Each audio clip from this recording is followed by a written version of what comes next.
So what after feels like 100 million years, Ruben Amorim's first game at Old Trafford is finally here against Bodo Glimt in the Europa League. So as always, I'm down here at the beautiful Old Trafford to get a question to the fans to see if United fans have overestimated or overpraised Amorim, and are we got a little bit gassed, a little bit too soon of this new manager here at Manchester United. And we're going to find out what they think right here on FCAA.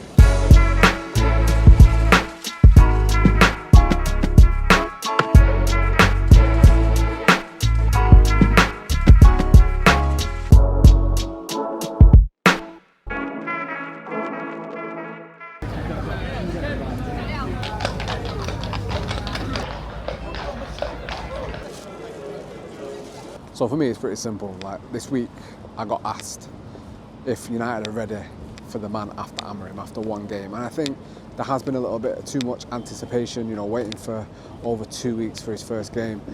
I think it was always going to be a little bit of a not live up to expectation, so to speak. So in that way, maybe we have overhyped him a little bit because we've been so excited. But, how can we not be allowed to get excited for a new manager? It's absolutely crazy. Of course we can. We're United fans. We have to be excited for the new manager coming in. But I think overall, time's going to tell if he's good enough or not, isn't it? We can't just make our mind up he's going to be great. Just have to wait and see. And the first game here tonight at Old Trafford, I can't wait. And hopefully it's the start of something beautiful for this great club again.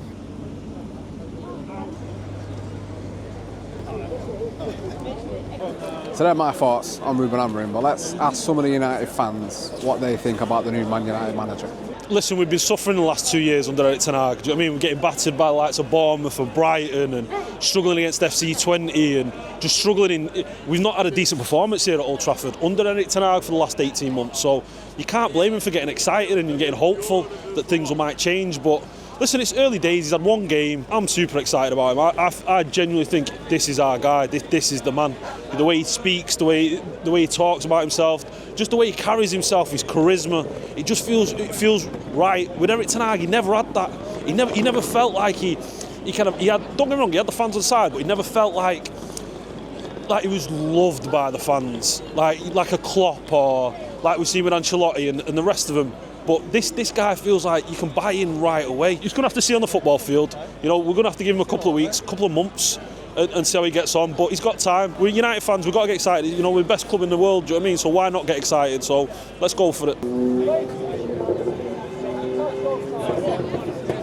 They have overestimated the job in hand and Amorim in a way that they don't realise that you can't polish a turd. So for us, it's about understanding the job in hand and understanding that it's going to take time. It's not a quick fix, and ultimately, it's going to be here for the long run. So people need to relax, need to chill out, give him time to build the squad and get rid of the deadwood and then go from there. You know what I'm saying to you? So for me, people, relax. Let's just take our time and let's enjoy this rebuild, because for me, it's not a quick fix. No chance.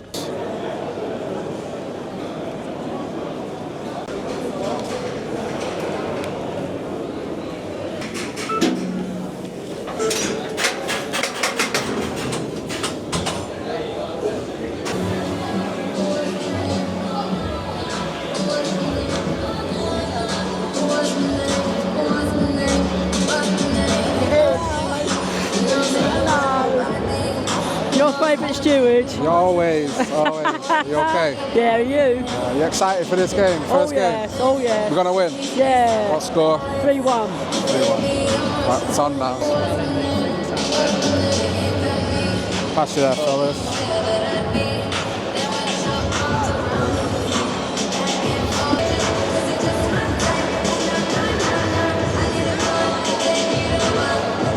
One thing I do like about this manager early on is obviously he's made a lot of changes for this second game.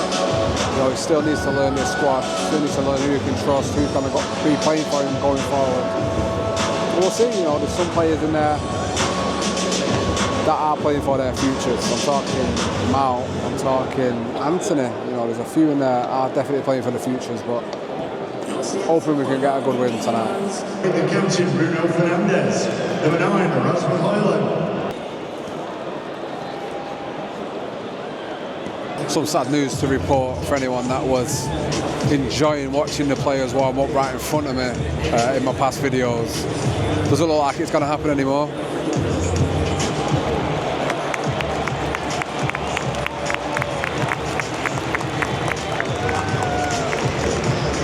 They finished the warm-up right on the other side, right near the tunnel, so killed the video, Ruben. Maybe you're right, maybe you are overhyped. Not happy about that one bit, mate. Not one bit.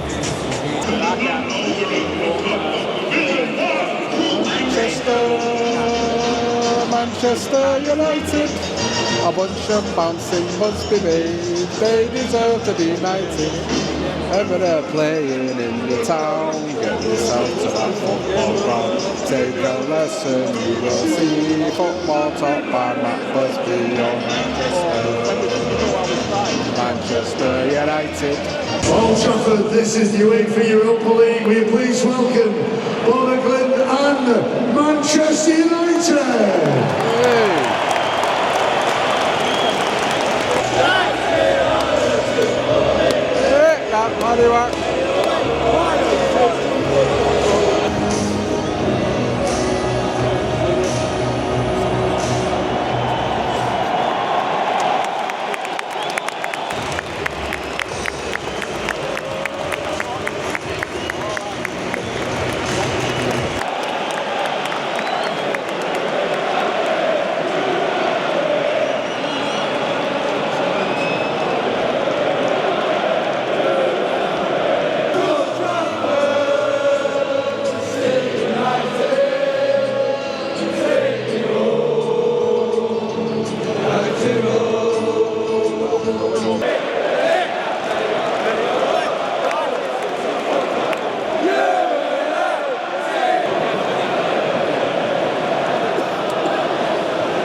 United.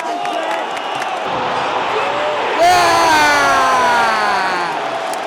Get in there. Come on, United.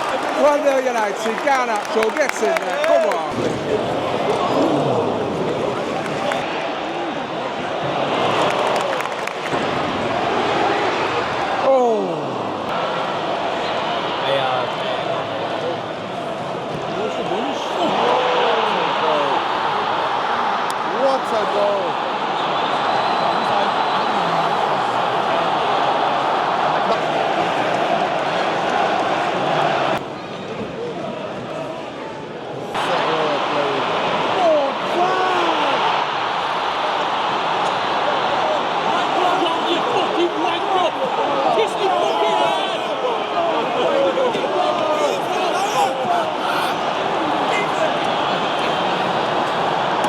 Up to 2-1 down. Oh, mate. 2-1 and set goals, mate. Bro. Set goals. Bro, that's embarrassing.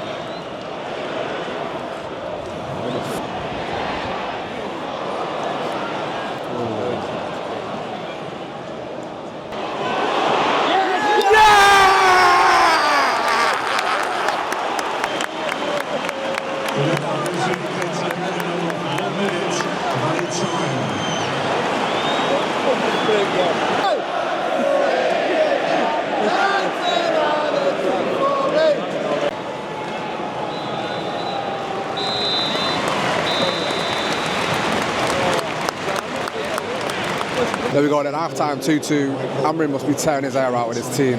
Started off again, early goal, then looked terrible. Bodo go and score 2 goals, 2 good goals. What a team they are. This is very evident why Amorim mentioned how much these run, because that's exactly how he wants Manchester United to be. Watching them, it's like the team is on a string because they move together. It's absolutely fantastic to watch. And I've not seen the United team play like that for a very, very, very long time. And I think we did well to get back into it. We have to start the second half how we started the first half, but these are no mugs. You can see why they beat Roma 6-1 and they're about to win their league. They're a fantastic football team, and it's all on Amorim, and you can tell he's frustrated. But you can see he does one on the sidelines, and he'll be learning more about these set of players than he did on Sunday. Because at home we should have the impetus, we should look the better side, and we might have a bit more of the ball, but every time they come forward, they look like they're going to score. And so it sets up a good second half. I'll say that definitely. definitely the honeymoon period, because they're saying that he's quite charismatic and quite charming and all that. But you know what? I don't care about all that, me personally. The best thing about him is a direct communicator, and I like the fact that he's a direct, honest and open, direct communicator. But the most important thing is trying to get the players on side and getting them to understand how he wants to play and his methods. Now, we know that some of these players can be good enough to play. I don't think a lot of them are as bad as what they've been showing in the past couple of years. But I think some of them sink or swim in it, because it's got to the end of the season to work them out. So the most important thing for me is that I'm here to take the pain for the long-term gain. So that's what I want. Yes, has he been overhyped a little bit? Yes. But I do think he is a guy who directs. But we'll see if United gag him in it, because United don't like honest coaches. We saw that with Ranier. Too honest, you get sacked, mate. If you're too honest, you get sacked in this football club. And with the hype, Jim the Rat Radcliffe, you know how I feel, in the Ineos out, Glazers out. My guy is already, it's not even taking him a season to hike up the prices of the tickets now. Absolute disgrace. You tell me how any working class person from Greater Manchester is about to afford taking their two children, 66 quid each. Are you taking the absolute biscuit? It's an absolute joke. But Amorim, you can be charming, you can be direct, but you have to do it. You have to walk the walk. We've definitely not overhyped him, because as poor as the performance was against Ipswich, he came out and he told us straight. Which manager has come out after a game and not used an excuse? He said what we're going to do. He already predicted what will happen if he doesn't stick to this plan in a year's time, so he knows the job in hand. He's already called out Bruno, Rashford, Garnacho. He's already called out Dalot, and these are all regular starters for Manchester United that have never been touched before. So to answer the question of whether it's going to change, whether he's overhyped, it's not overhyped. It's just Manchester United fans actually saying what's needed to be said. Probably to an extent we have, but I think that's just the United fans in us, because I think we all need that hope, don't we, that someone's going to just come in and save us. So yeah, maybe to an extent we have, but at the same time, he has got good credentials, hasn't he? I mean, look at his record from Sporting, so hopefully he'll come in and do a job for us. Go on, Mason. Go on, Mason. Come on. Referee! Go on. Oh!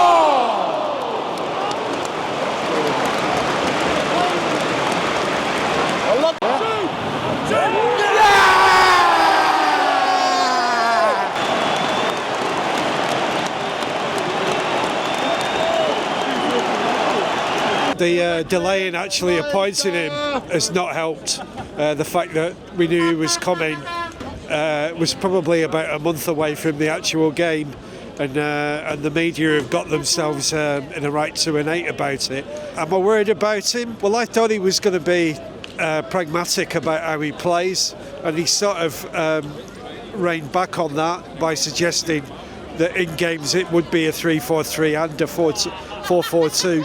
Depending on what the situation is, and he did explain that teams will actually change during games, and he wouldn't be silly enough to think that one rigid formation would work. My concern, and it's always been about what happens, is I know a lot of people rate the quality of this squad. I have doubts about it, grave doubts about all of it really, not just the forwards who just don't score enough goals, the midfield and the defence.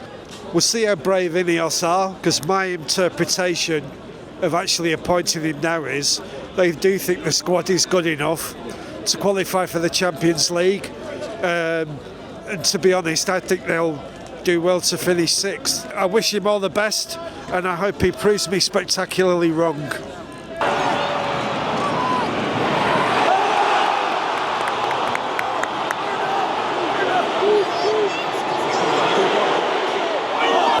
Missing too many chances here, United. Still at a knife edge, getting a chance, you need to put one away, kill this game off. Garnacho, what are you playing at? How have you just missed that one?